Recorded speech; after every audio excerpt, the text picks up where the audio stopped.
नाज़े दादू में उमरबाब चांड जे ॾाॾे वालिदई चाचे जे टीणे क़तल केस जी ॿुधणी थी आहे। वधीक तफ़सील मालूम त अशफाक मलिक खां। अशफाक, छा तफ़सील आहिनि?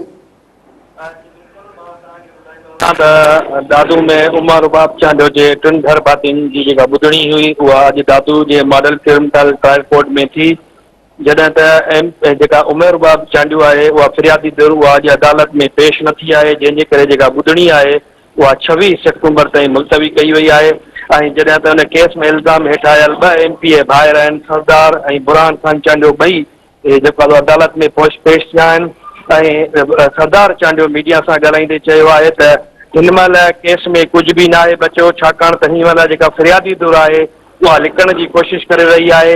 नेठि कूड़ खुटंदो आहे। हिन जो इहो बि चवणो आहे त अॻी हाज़िरी ते बि जेको आहे इहो अदालत खे आगाह कयो वियो त हुनजी हाई कोर्ट में हाज़िरी रखियल आहे, जंहिंजे करे न आया। अॼु बि जेको आहे हुननि को बहानो ॼाण आहे ऐं चयो त जेको आहे अदालत हाई कोर्ट में हाज़िरी आहे।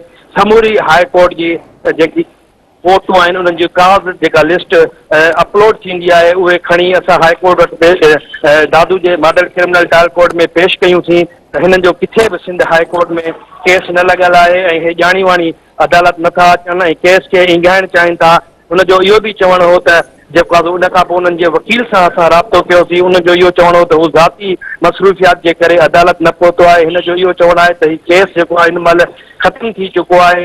हिन महिल जेकी फ़िरियादी धुर आहे उहा को बहानो ॻोल्हण जी तलाश में आहे, छाकाणि त हिननि वटि को हिन महिल बहानो न आहे, जंहिंजे करे हू अदालत न पिया अचनि।